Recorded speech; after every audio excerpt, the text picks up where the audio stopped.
Welcome to Weekly Digest, where we highlight the work of ministers of government as they push the administration's development agenda.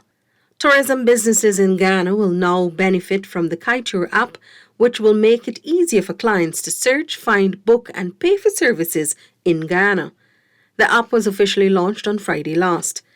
Minister of Tourism, Industry and Commerce, Onij Walren, congratulated the creators on the initiative and noted that it will fill a gap in the development of local tourism. I want us to continue to sell and promote Market Guyana, and it's not by chance that you're seeing a cleanup campaign and you see different walkways and restoration works being done around the city. It is with a view to developing this brand of Guyana, this one Guyana that we can be proud of.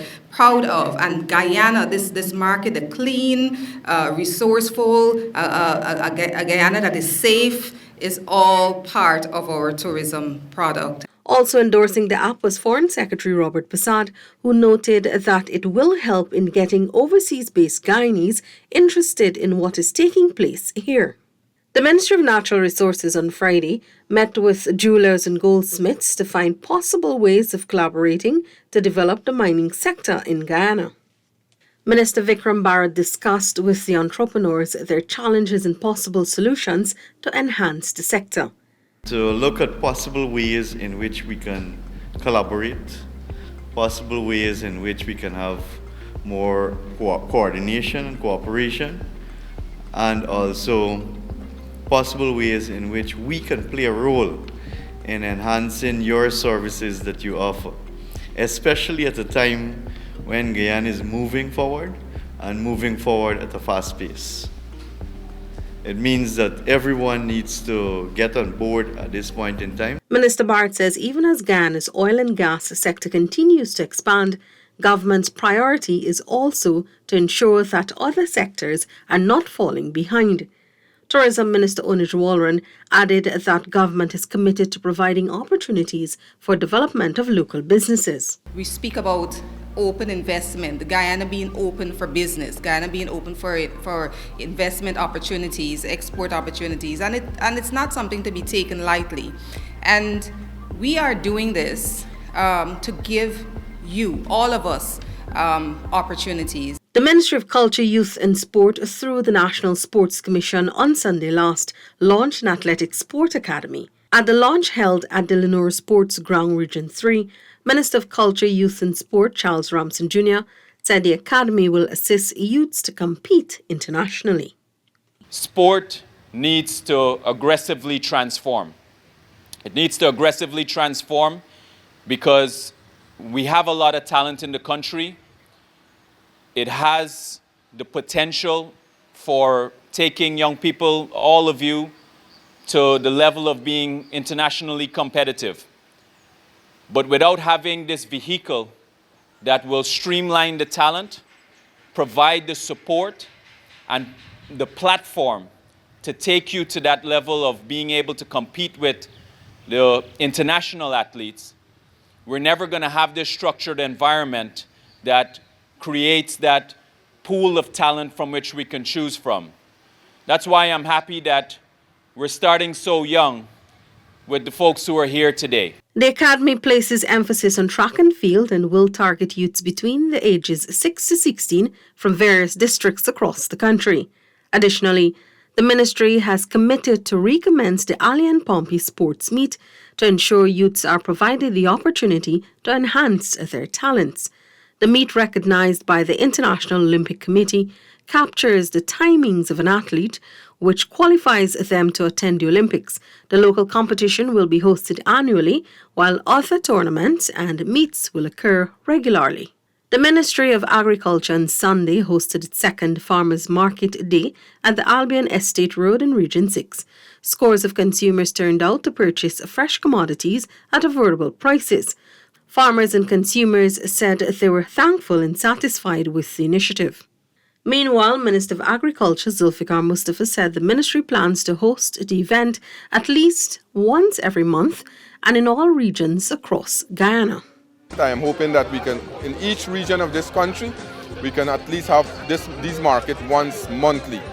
And this is a tremendous success here this morning in Region 6. There's a lot of emphasis on value-added product. We are building a number of agro-processing facilities around the country. Right here in Region 6, we are building one in Blackbush Polder. So this here will enhance our agro-processing facility. The Mahaika Bari Agricultural Development Authority, MMA-ADA, seed paddy facility will see tremendous expansion this year, with some $25 million set aside for major rehabilitation work. This has been confirmed by Minister Mustafa during an interview on the matter. In Region 5, this facility will be moving it just for around 10,000 bags, seed paddy, to about 50,000 bags. So that will help us tremendously in Region 5 to increase capacity. 3 companies have already applied to conduct rehabilitation works to the MMA-ADA seed paddy factory. We will be starting the second phase shortly of the MMA scheme. We have started to do work there already, and this will help us to help farmers to get enough seed paddy. The Burma Rice Resource Station normally produce these seed paddy, and we also have private people who working with us to produce it, but sometimes the capacity is not there. Also, government will be investing some $39 million to undertake the cleaning and clearing of dams and canals in Region 6. This will be done in the Bloomsfield, Wim and Lancaster Hoxtie area. We can't do everything at the same time, but if you can put it in order of priority, we will work with you to get it done. But I want to also assure rice farmers, because when it comes to time like this to reap your crop, you normally just be very anxious because you want the dams to be okay, you want your crop to come out, and I agree with you. Minister Mustafa says works will commence once the regional engineer conducts a comprehensive inspection of these areas. A $42 million water distribution system has been commissioned in Jawala Region 7, giving approximately 600 residents access to potable water. The system was recently commissioned by Minister of Housing and Water Colin Crowell. I came to this village in November last year.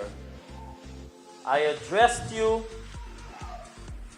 like how we are speaking now. I committed to you that on behalf of this PPPC government, water will start flowing in this village from a water system by Christmas. You recall that? And so today, we are here to commission a completed investment of $42 million that see now the community or the village of Jawala, where 90% of the village are accessing potable water from a tap or from a pipeline that runs to your household. Minister Crowell announced that investments made in the water sector in Upper Mazaruni amounted to close to $100 million in just over a year. This includes the construction of the system at Jawala as well as Kamarang and Kurtuku. For 2022, we are going to be drilling a new well and developing a water system for the community of Philippi. For 2022, we are doing a similar service at Tasserine. For 2022, we are performing similar services for drilling of a new well, new water system, photovoltaic system at Isinuru. For 2022, very shortly in-house by GWI, because those areas that I mentioned to you, we are contracting those services. The tenders, and this is not idle talk I'm giving you, the tenders for all those areas that I just identified, we have already advertised, the tenders are closed, and through the National Tender Board, they are currently in the evaluation phase. Community support officers are also being trained to manage and maintain the water supply system. A sub-regional office of GWI will be based in Kamarang to provide supervision. Some 357 persons from East Kanji and Curtin graduated from the Board of Industrial Training's BIT Technical and Vocational Education and Training Program in a number of skill sets. BIT offers technical and vocational courses tailored to meet the economic needs of each region. During the graduation ceremony, Minister of Labour Joseph Hamilton commended and encouraged the graduates to utilize their newly learned skills to uplift themselves and the country. You should be proud of yourself, that at least you can say, I started something and I finished it. That's a very positive thing. I started something and I completed it. That means you're not a loser, you're not a failure. So it's not about the certificate that you will receive just now. The certificate is just a piece of paper. It is the attitude. It is what you do with the talent after the certificate. It is how you see yourself progressing and developing. To address the issue of COVID-19 vaccine hesitancy, the Ministry of Health is engaging the public in several ways, including community workshops in those areas with low vaccination records.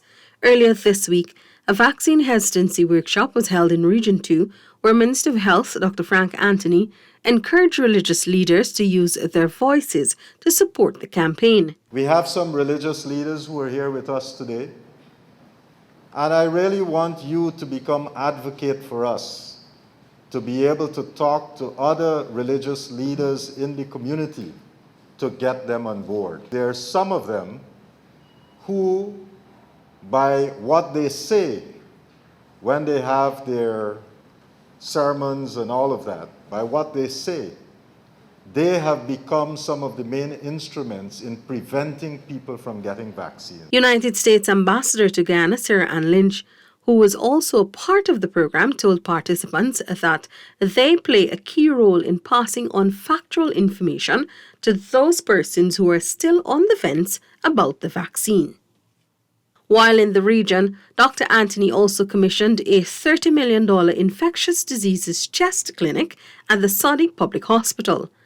This clinic will be used to specifically treat persons with communicable diseases, including persons with HIV and tuberculosis. Dr. Anthony said through this clinic, patients will be closely monitored.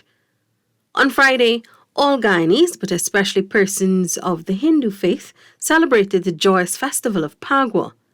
Here are scenes from the various celebrations.